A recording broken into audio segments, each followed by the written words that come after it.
নমস্কাৰ আৰম্ভ কৰিছো গাঁও চহৰ জিলা খবৰ আজি কংগ্ৰেছে কৰিব ২৬ৰ নিৰ্বাচনী বিপৰ্যয়ৰ পৰ্যালোচনা গৌৰৱ গগৈ উপস্থিত হ'ব পৰ্যালোচনা বৈঠকত উপস্থিত থাকিব কংগ্ৰেছৰ ৯ পুৰণি বিধায়ক বৈঠকত উপস্থিত থাকিব কংগ্ৰেছৰ বুথ কমিটিৰ বিষয়াসকল মানৱেন্দ্ৰ শৰ্মা কমপ্লেক্সত আজি এই বৈঠক অনুষ্ঠিত হৈছে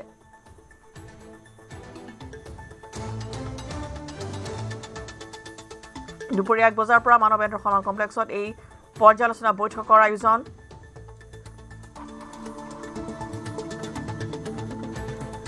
মীৰা বৰঠাকুৰ সহ কেইবাগৰাকীও ৯ পুৰণি বিধায়ক আজি উপস্থিত আছে ২০২৬ৰ নিৰ্বাচনত বিজয়ী ১৯ গৰাকীকৈ বিধায়কো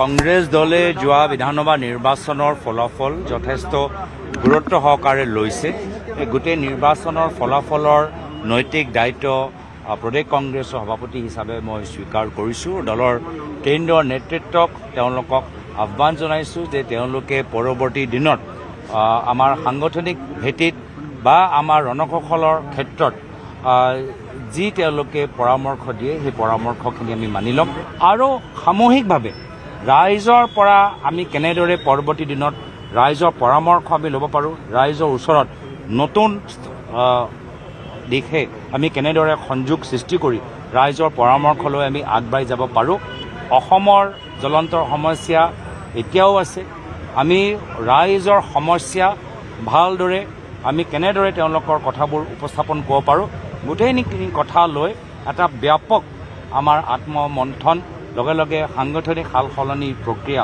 ইতিমধ্যে আৰম্ভ হৈছে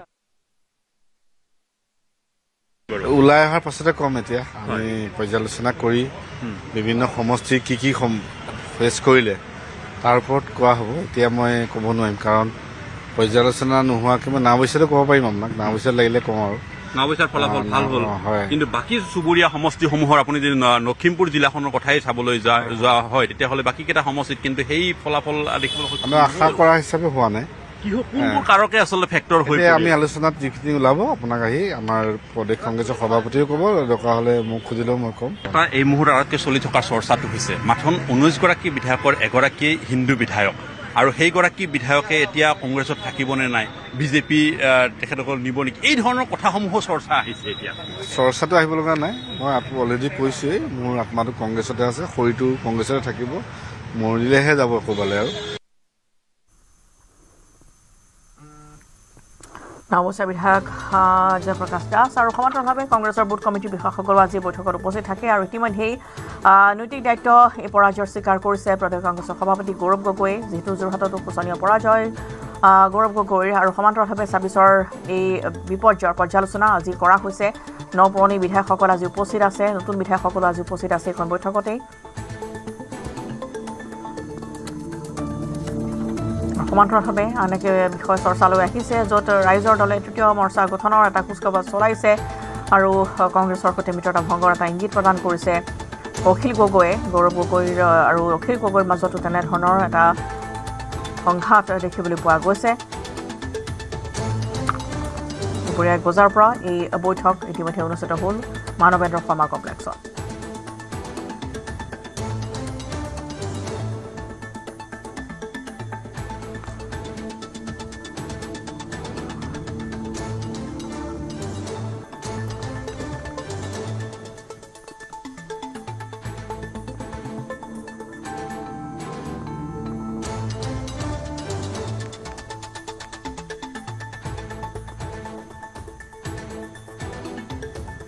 আৰু পুনৰ গুৱাহাটীত উপস্থিত কংগ্ৰেছ নেতা জিতেন্দ্ৰ সিং নিৰ্বাচনৰ শোচনীয় ফলাফলৰ পাছতেই প্ৰদেশ কংগ্ৰেছৰ তত্বাৱধায়ক পদৰ পৰা জিতেন্দ্ৰ সিঙে কৰিছে পদত্যাগ গুৱাহাটীত অনুষ্ঠিত দলীয় সভালৈ আমন্ত্ৰণ ৰক্ষা কৰি উপস্থিত হ'ল কংগ্ৰেছ নেতাগৰাকী বিমান বন্দৰত কেইবাগৰাকীও কংগ্ৰেছ নেতাই আদৰণি জনায় জিতেন্দ্ৰ সিঙক ৰেকিবুদ্দিন আহমেদ প্ৰাণজিৎ চৌধুৰী জাকিৰ হুছেইন সিকদাৰে বিমান বন্দৰতে আদৰণি জনায় জিতেন্দ্ৰ সিঙক অৱশ্যে পূৰ্বৰ দৰে বহু কংগ্ৰেছীৰ উপস্থিতি দেখা নগ'ল বিমান বন্দৰত কংগ্ৰেছ দলৰ সাধাৰণ সম্পাদক তথা কংগ্ৰেছ কৰ্মী হিচাপে দলীয় বৈঠকত জিতেন্দ্ৰ সিঙৰ অংশগ্ৰহণ নিৰ্বাচনৰ ফলাফল সন্দৰ্ভত নিৰীক্ষণ সমিতি প্ৰস্তুত কৰি পৰ্যালোচনা কৰাৰ কথা উল্লেখ কৰিলে জিতেন্দ্ৰ সিঙে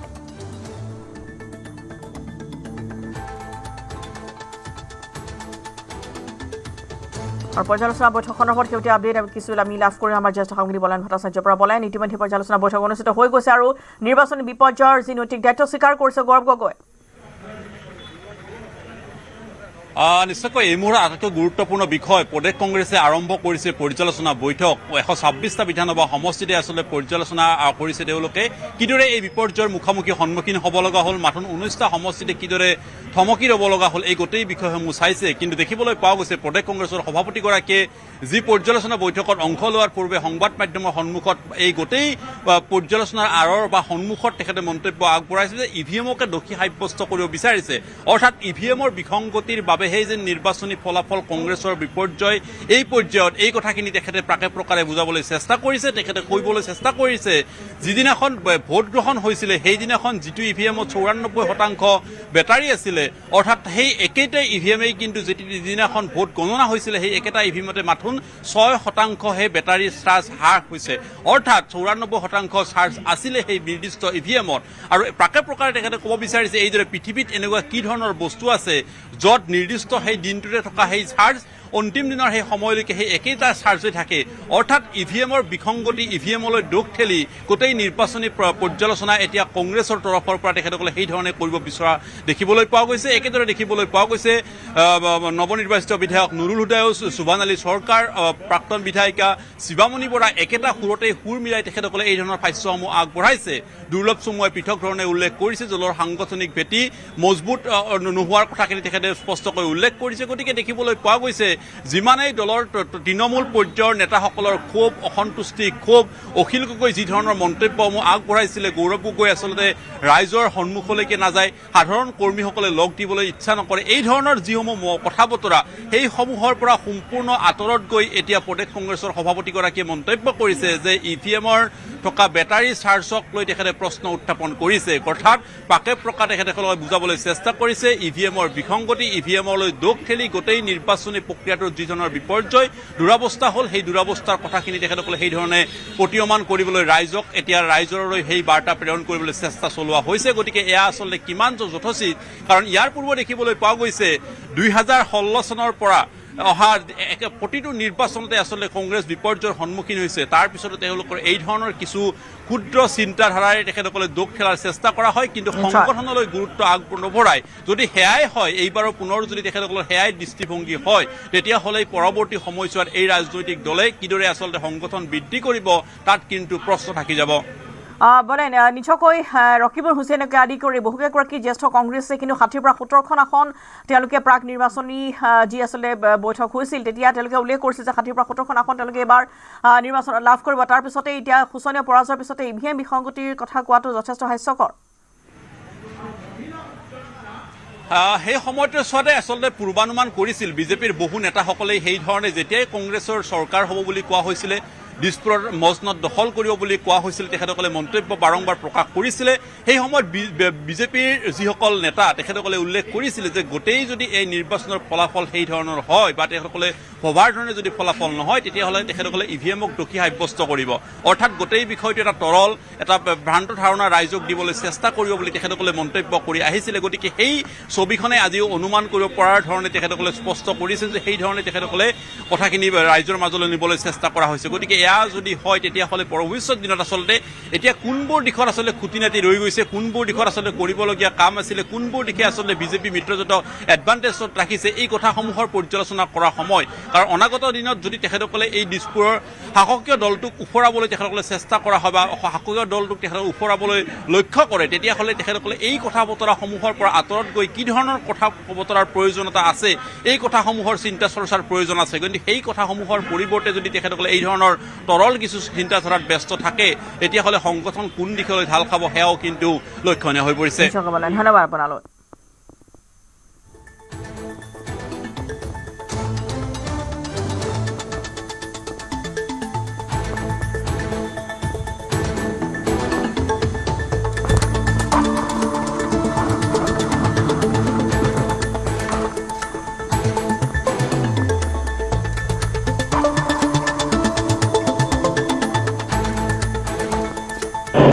देखिए आज मैं आया हूँ कांग्रेस का जनरल सेक्रेटरी के नाते नहीं एक कांग्रेस का परिवार का सदस्य, एक कांग्रेस का वर्कर के नाते मैं आया हूँ।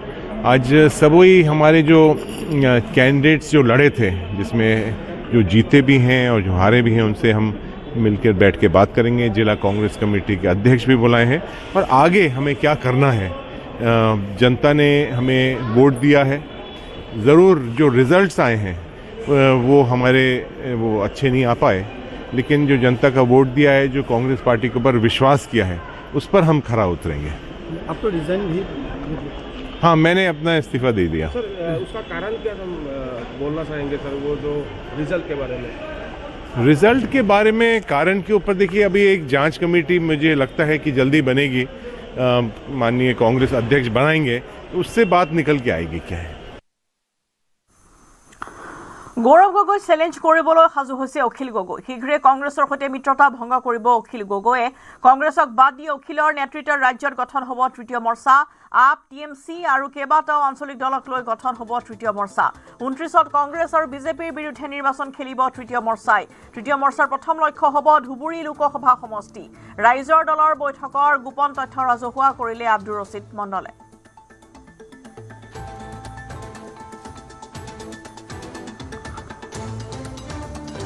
ৰাইজৰ দলৰ নেতৃত্বত নিশ্চিতভাৱে খুব কম দিনৰ ভিতৰত অসমত তৃতীয় বিকল্পৰ সন্ধান ওলাবই। ইয়াত মই ভাবোঁ যে অৰবিন্দ কেজৰিৱাল ডাঙৰীয়াৰ আপ পাৰ্টি আৰু তৃণমূল কংগ্ৰেছৰ নেত্ৰী মমতা বেনাৰ্জীৰ যিটো অল ইণ্ডিয়া তৃণমূল কংগ্ৰেছ পাৰ্টি আৰু অসমৰ কেইবাটাও আঞ্চলিক দল গোটেইকেইটা লগ লগাই অখিল গগৈৰ নেতৃত্বত অসমত এটা তৃতীয় বিকল্পৰ এই কথাখিনি আপোনালোকৰ দলৰ মজিয়াত আলোচনা হৈছে, কংগ্ৰেছৰ এলায়েন্সৰ পৰা ওলাই অহাটো। কংগ্ৰেছৰ পৰা এলায়েন্সটো আমাৰ এনেকুৱা কথা নাছিল যে এই ইলেকশ্যন এলায়েন্স আছিল, এনেকুৱা কথা নাছিল যে যুগ যুগ লৈ কংগ্ৰেছৰ লগত এলায়েন্সত থাকিব, এনেকুৱা কথা নাছিল। আৰু যিহেতু আমি দেখাও পাইছোঁ এই ইলেকশ্যনত এলায়েন্স হিচাপে যিখিনি যেনেকুৱা ধৰণৰ আচৰণ থাকিব লাগিছিল, এলায়েন্স পাৰ্টনাৰৰ প্ৰতি যিটো আচৰণ থাকিবলৈ, সেই কথাখিনি আমি দেখা পোৱা নাই। গতিকে খুব কম দিনৰ ভিতৰত আমাৰ স্পষ্ট সিদ্ধান্ত ওলাই যাব আৰু মই আশা কৰিম আমাৰ দলে যিটো তৃতীয় বিকল্পৰ কথাটোবিলাক ৰাইজৰ মাজত ওলাইছে যে অখিল গগৈৰ নেতৃত্বত অসমত তৃণমূল কংগ্ৰেছ আৰু আপ আৰু কিছুমান আঞ্চলিক দল লৈ পেলাই এটা তৃতীয় বিকল্পৰ খুব কম দিনৰ ভিতৰত ইয়াত উদ্ভাৱন হ'ব আৰু এতিয়াৰ পৰাই 29 আৰু 29ৰ নিৰ্বাচনলৈ সাজু হোৱাৰ কাৰণে আমি প্ৰস্তুতি লৈ ল'ম। ৰাইজৰ দলৰ সৈতে কংগ্ৰেছৰ মিত্ৰতা ভংগৰ ইংগিত গৌৰৱ গগৈৰ। অখিল গগৈৰ সমালোচনাৰ প্ৰত্যুত্তৰ প্ৰদেশ কংগ্ৰেছৰ সভাপতিৰ অখিল গগৈৰ কথাই সন্দেহজনক স্থিতি স্পষ্ট কৰিছে। তেওঁলোকে একপক্ষীয় হৈ কথাবোৰ কৈ আছে। অখিল গগৈ ৰাতি ৰাতি মুখ্যমন্ত্ৰীৰ লগত কথা পাতে। ৰাইজৰ দলে নিজৰ কথাৰে বিৰোধী ঐক্যৰ পৰা ওলাই যোৱাৰ পৰিকল্পনা কৰি আছে। বিৰোধী দলৰ মাজত যি প্ৰতিক্ৰিয়া হ'ব লাগে, অখিল গগৈ তাৰ বিপৰীত।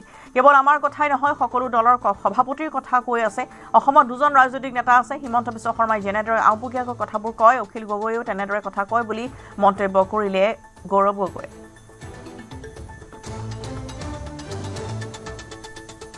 অখিল গগৈ ডাঙৰীয়া আজিৰ তাৰিখত যিদৰে মিডিয়াৰ সন্মুখত কথাবোৰ কৈ আছে, আজি তেওঁলোকে নিজৰ কথা, নিজৰ কামৰ যোগেদি নিজকে আৰু নিজৰ দলটোক মানুহৰ দৃষ্টিত এটা সন্দেহজনক স্থিতিলৈ পঠাই আছে। আজিৰ তাৰিখত আমি চাই আছোঁ যে এইখিনি কৰিলে আমাৰ ভাল হ'লেহেঁতেন, এইখিনি আৰু কেনেকৈ ভাল কৰিব পাৰিলোহেঁতেন, আমি কথাখিনি পাতি আছোঁ, আলোচনা চলি আছে। কিন্তু তেওঁলোকৰ ব্যৱহাৰ বা তেওঁলোকৰ স্থিতি চালে যেন লাগে যে তেওঁ পাহৰি গৈছে যে ঢিঙত কংগ্ৰেছৰ ভোটটো ট্ৰান্সফাৰ হোৱাৰ কাৰণে ঢিঙত আজি তেওঁলোকৰ দলৰ বিধায়ক আছে। নহ'লে ঢিঙৰ পঞ্চায়ত নিৰ্বাচনৰ ফলাফল চালেই আমি গম পাই যাওঁ। শিৱসাগৰত কংগ্ৰেছৰ ভোট পোৱাৰ কাৰণে আজি তেওঁলোকে এটা সুযোগ পাইছে। নহ'লে আকৌ পঞ্চায়তৰ নিৰ্বাচন চালেই আমি গম পাই যাওঁ যে তেওঁলোকৰ বাস্তৱ স্থিতি ক'ত। তো সেইকাৰণে এই ক্ষেত্ৰত সকলোৱে এটা সীমা ভিতৰত আত্মমন্থন আৰু এটা পৰিৱেশ ভিতৰত আলোচনা কৰাটো প্ৰয়োজন। কিন্তু মই ভাবিছোঁ যে তেওঁলোকে অখিল গগৈ ডাঙৰীয়া ক'ৰবাত নিজৰ মন বনাই লৈছে যিখিনি কথা আজি তাৰিখত হিমন্ত বিশ্ব শৰ্মা ডাঙৰীয়া কৈ আছে বা নিৰ্বাচনী প্ৰচাৰ সময়ত কৈ আছিল, মই ভাবোঁ অখিল গগৈ ডাঙৰীয়াই ক'ৰবাত তেওঁলোকে নিজৰ ৰাস্তা আগন্তুক দিনত কেনেদৰে আগুৱাই লৈ যাবলৈ বিচাৰে, আগত যাবলৈ বিচাৰে, তেওঁলোকে আগতে পৰিকল্পিতভাৱে নিৰ্ধাৰিত কৰি ৰাখি থৈছে। ঠিক আছে, আমিও কংগ্ৰেছ দল হিচাপে পৰৱৰ্তী দিনত আমাক কেনেকৈ আগবাঢ়ি যাব লাগে সেইখিনিও লৈ আমি আগবাঢ়ি যামগৈ।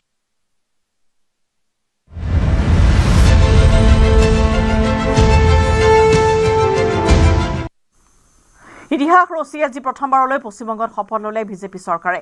মুখ্যমন্ত্ৰীৰূপে শপত ল'লে শুভেন্দু অধিকাৰীয়ে। শপত বাক্য পাঠ কৰালে ৰাজ্যপাল RN ৰবিয়ে।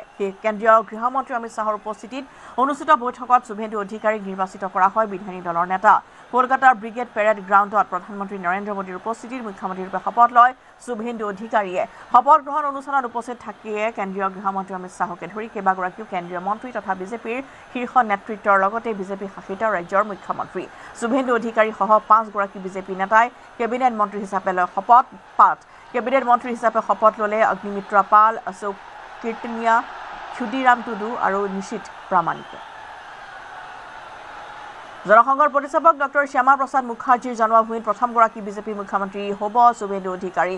1970 চনৰ 15 ডিচেম্বৰত পূব মেদিনীপুৰৰ কাৰকুলিত জন্মগ্ৰহণ কৰিছিল নেতাজনে। 1995 চনত ৰাজনীতিত প্ৰৱেশ শুভেন্দু অধিকাৰীৰ। কংগ্ৰেছত যোগদান কৰি ৰাজনৈতিক অভিষেক ঘটিছিল শুভেন্দুৰ। 1998 চনত পিতৃৰ সৈতে শুভেন্দু অধিকাৰীয়ে যোগদান কৰিছিল তৃণমূল কংগ্ৰেছত। তৃণমূল কংগ্ৰেছৰ পৰা 2006 চনত প্ৰথমবাৰ বিধানসভালৈ নিৰ্বাচিত হয় শুভেন্দু অধিকাৰী। 2007ত নন্দীগ্ৰাম ভূমি আন্দোলনত মমতা বেনাৰ্জীৰ মূল সহযোগী হিচাপে আছিল শুভেন্দু অধিকাৰী। 2009 আৰু 2014ত তামলুক লোকসভা সমষ্টিৰ পৰা তৃণমূল কংগ্ৰেছৰ সাংসদ নিৰ্বাচিত শুভেন্দু অধিকাৰী। 2016ত সাংসদ পদ ত্যাগ কৰি পুনৰ বিধানসভা নিৰ্বাচনত প্ৰতিদ্বন্দ্বিতা কৰে অধিকাৰীয়ে। নন্দীগ্ৰামৰ পৰা বিধায়ক নিৰ্বাচিত হৈ পৰিবহণ, জলসিঞ্চন, জলসম্পদ বিভাগৰ দায়িত্ব তেওঁ লাভ কৰে। 2020 চনত তৃণমূল ত্যাগ কৰি বিজেপিত যোগদান শুভেন্দু অধিকাৰী। 2021 বিধানসভা নিৰ্বাচনত নন্দীগ্ৰামত মমতা বেনাৰ্জীৰ বিৰুদ্ধে জয়লাভ কৰে শুভেন্দু অধিকাৰীয়ে। বিধানসভাৰ বিৰোধী দলপতিৰ দায়িত্ব পালন কৰে 2021 পৰা 2024লৈ। 2024 বিধানসভা নিৰ্বাচনত ভৱানীপুৰত মমতা বেনাৰ্জীৰ বিৰুদ্ধে পুনৰ জয়লাভ কৰে শুভেন্দু অধিকাৰীয়ে। ভৱানীপুৰৰ লগতে নন্দীগ্ৰামৰ পৰা বিধানসভালৈ নিৰ্বাচিত হয় শুভেন্দু অধিকাৰী। বংগত বিজেপি শক্তিশালী কৰাত অনন্য ভূমিকা লোৱা শুভেন্দু অধিকাৰীক মুখ্যমন্ত্ৰীৰ দায়িত্ব প্ৰদানেৰে পুৰস্কৃত ৰাষ্ট্ৰীয় নেতৃত্বৰ। আমি শুভেন্দু অধিকারী ঈশ্বরের নামে শপথ করিতেছি যে বিধি দ্বারা স্থাপিত ভারতের সংবিধানের প্রতি আমি অকৃত্রিম নিষ্ঠা ও আনুগত্য পোষণ করিব। আমি ভারতের সার্বভৌমত্ব ও অখণ্ডতা রক্ষা করিব। পশ্চিমবঙ্গ রাজ্যের মুখ্যমন্ত্রী রূপে আমার কর্তব্যসমূহ নিষ্ঠাপূর্বক এবং বিবেকসম্মতভাবে নির্বাহ করিব এবং ভয় বা পক্ষপাত, প্রীতি বা বিদ্বেষ রহিত হইয়া সকল শ্রেণীর জনগণের প্রতি সংবিধান ও বিধি অনুসারে ন্যায় আচরণ করিব। আমি ঈশ্বরের নামে শপথ করিতেছি যে বিধি দ্বারা স্থাপিত ভারতের সংবিধানের প্রতি আমি অকৃত্রিম নিষ্ঠা ও আনুগত্য পোষণ করিব। আমি শ্রীমতী অগ্নিমিত্রা পাল ঈশ্বরের নামে শপথ করিতেছি। অশোক কীর্তনিয়া ঈশ্বরের নামে শপথ করিতেছি যে চান্দোবঙ্গা nyutumte kirien hataiden আমি নিশীথ প্রামাণিক ঈশ্বরের নামে শপথ করিতেছি যে বিধি দ্বারা স্থাপিত ভারতের সংবিধানের প্রতি আমি অকৃত্রিম নিষ্ঠা ও অনুগত্য পোষণ করিব। আনন্দ করব না, একদিন হবে। আপনার এবারই ভেবেছিলাম হবে। তো সেই একই আছেন গায়ত্রী দেবী, সেই একই গায়ত্রী দেবীকে দেখতে পাচ্ছি, কোনো বদল নেই। মুখ্যমন্ত্রীর মা আপনি, এটা কি ভুলে যাচ্ছেন আপনি? মুখ্যমন্ত্রী এর জন্যে একই রকমই থাকবে জনগণের জন্যে। আমি তো আছি, মা তো ঘরে আছি। হ্যাঁ, মা তো মুখ্যমন্ত্রীর মা ঠিকই। খুব আনন্দ হচ্ছে মায়ের জন্য তো হয়নি। ছেলেকে কি বলবেন? হ্যাঁ, কি বলবো, কি বলার আছে, ভালোভাবে কাজ করো। পারবে তো? হ্যাঁ, নিশ্চয়ই পারবে। এত 5 বছর ধরে যে ছেলে আমার, হ্যাঁ, এখানে সেখানে কে গেছে বলুন তো, কে গেছে? একমাত্র শুভেন্দু গেছে। ভালো লাগছে তো? হ্যাঁ, নিশ্চয়ই ভালো লাগছে। ওদের ভালো করে বাংলাকে পরিচালিত করুক। বাংলার মানুষের দুঃখ কষ্ট, কলকাতার রাস্তায় যেসব ছেলেপেল্লা পড়ে আছে চাকরি যাওয়া, সেসব মানুষের দিকে তাকানো এবং খুব দ্রুততার সঙ্গে কেন্দ্রের সঙ্গে বোঝাপড়া করে মোদিজির আদর্শে এবং মোদিজিকে ভরসা করে তার কাছে গিয়ে বাংলার উন্নয়নের জন্য পরপর প্রস্তাব দিয়ে বাংলার যুবকদের উন্নতি করার দরকার। সেই নন্দীগ্রামের লড়াই প্রাক্তনের ডাক 2016-তে সেই জায়গায় দাঁড়িয়ে আজকে সেই দুবার হারানোকে তিনি বাংলার ছেলে ভাঙতা ভাত খাওয়ার ছেলে তিনি বলতেন এবং তাকে তিনি কথা তিনি রাখেন। নন্দীগ্রাম যুদ্ধ তো ইতিহাস সৃষ্টি করেছে। আমরা জানি যে নন্দীগ্রাম লড়াই আমরা করেছিলাম, লড়াই করতে নেতৃত্ব শুভেন্দু দিয়েছে এবং তাকে বারে বারে সেইটাকে ধাক্কা মেরে পিছিয়ে দেওয়া একটা সুকৌশল চলছিল। সে কৌশলে আজকে পান্তা ভাত খাওয়া মানুষ জয়লাভ করেছে এবং শুধু নন্দীগ্রাম নয়, আজকে কলকাতার ভদ্রলোকেরা স্বদেশপ্রিয় কলকাতার যে সভ্যতা, সে সভ্যতা আজকে ন্যূনতম স্বীকৃতি পেয়েছে মেদিনীপুর। আজকে সেই জন্য কলকাতার মানুষকে আমি প্রণাম শ্রদ্ধা নমস্কার জানাই। নন্দীগ্রাম মেদিনীপুর তো বটেই, অজয় মুখার্জিকে প্রণাম করে আমি সারা পশ্চিমবাংলার মানুষকে প্রণাম শ্রদ্ধা নমস্কার জানাই। আমার পরিবারের পক্ষ থেকে সকলকে ধন্যবাদ জানাই, আপনার প্রেসকেও ধন্যবাদ জানাই। আপনারা সকলের সুবৃদ্ধি হোক, আপনাদের পুত্র পরিবার একটা বাস্তব রাজনীতির মধ্যে একটা কঠিন অর্থনীতি, শক্তিশালী অর্থনীতি যেন পায়, এই প্রার্থনা থাকবে। আৰু শপত গ্ৰহণ অনুষ্ঠানত পশ্চিমবংগৰ অন্যতম জ্যেষ্ঠ বিজেপি কৰ্মী মাখনলাল চৰকাৰক সম্বৰ্ধনা জনালে প্ৰধানমন্ত্ৰী নৰেন্দ্ৰ মোদীয়ে। ব্ৰিগেড পেৰেড গ্ৰাউণ্ডত অনুষ্ঠিত শপত গ্ৰহণ অনুষ্ঠানৰ মঞ্চত মাখনলাল চৰকাৰক সম্বৰ্ধনা জনোৱাৰ লগতে ভৰি ধৰি সেৱা জনালে প্ৰধানমন্ত্ৰীগৰাকীয়ে। 1952 চনত কাশ্মীৰত ভাৰতীয় তিৰংগা উত্তোলন কৰাৰ বাবে শ্যামা প্ৰসাদ মুখাৰ্জীৰ সৈতে গ্ৰেপ্তাৰ কৰিছিল মাখনলাল চৰকাৰক। স্বাধীনোত্তৰ ভাৰতৰ জাতীয়তাবাদী আন্দোলনৰ সৈতে জড়িত 98 বছৰীয়া মাখনলাল চৰকাৰক সম্বৰ্ধনা জনোৱাৰ লগতে সেৱা জনাই আশীষ গ্ৰহণ কৰিলে প্ৰধানমন্ত্ৰী মোদী। আৰু পশ্চিমবংগত বিজেপি চৰকাৰৰ শপত গ্ৰহণ অনুষ্ঠানত দেখা গ'ল এক ব্যতিক্ৰম দৃশ্য। শপত গ্ৰহণ অনুষ্ঠানত মঞ্চত আঁঠুলৈ বংগৰ জনতাক সেৱা জনালে প্ৰধানমন্ত্ৰী মোদীয়ে। সমাদৰতকৈ শুভেন্দু অধিকাৰী তথা বংগত বিজেপি চৰকাৰৰ শপত গ্ৰহণৰ পূৰ্বে মঞ্চত পশ্চিমবংগৰ অন্যতম জ্যেষ্ঠ বিজেপি কৰ্মী মাখনলাল চৰকাৰক সম্বৰ্ধনা জনাই আলিংগন কৰাৰ উপৰিও ভৰি ধৰি সেৱা কৰিলে প্ৰধানমন্ত্ৰী নৰেন্দ্ৰ মোদীয়ে। ডক্টৰ শ্যামাপ্ৰসাদ মুখাৰ্জি, যিনি ভাৰতেৰ সংবিধান, কেশৰী ডক্টৰ শ্যামাপ্ৰসাদ মুখাৰ্জি। 12 মেত ৰাজ্যত তৃতীয়বাৰলৈ চৰকাৰ গঠনৰ বাবে শপত গ্ৰহণ কৰিব NDA। শপত গ্ৰহণ অনুষ্ঠানৰ বাবে সাজু কৰি তোলা হৈছে খানাপাৰা খেলপথাৰ। প্ৰধানমন্ত্ৰী মোদী, অমিত শ্বাহ সহ NDAৰ বহু কেইগৰাকী শীৰ্ষ নেতাই ভাগ ল'ব শপত গ্ৰহণ অনুষ্ঠানত। শপত গ্ৰহণ অনুষ্ঠানত উপস্থিত থাকিব 21খনকৈ ৰাজ্যৰ মুখ্যমন্ত্ৰী আৰু উপ মুখ্যমন্ত্ৰী। শপত গ্ৰহণ অনুষ্ঠানৰ বাবে খানাপাৰা খেলপথাৰৰ প্ৰস্তুতি তুংগত। কাইলৈ পুৱা 10 বজাত অনুষ্ঠিত হ'ব বিধায়িনী দলৰ বৈঠক। বিধায়িনী বৈঠকৰ বাবে আজি অসমত উপস্থিত হ'বহি বিধায়িনী দলৰ নেতা নিৰ্বাচনৰ পৰ্যবেক্ষক JP নাড্ডা সহ পৰ্যবেক্ষক নায়ব সিং ছৈনী। বৈঠকত নিৰ্বাচিত হ'ব বিজেপি বিধায়িনী দলৰ নেতা।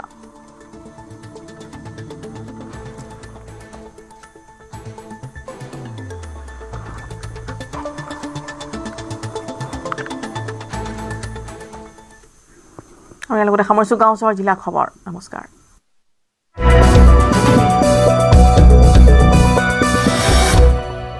अक्कर बक्कर बम्बे बो ঘৰত কোনটো TMT লগাইছে? মাইথন ষ্টিল আপোনাৰ ওপৰত ট্ৰাষ্ট কৰিব পাৰি। ওকে ষ্ট্ৰং মানে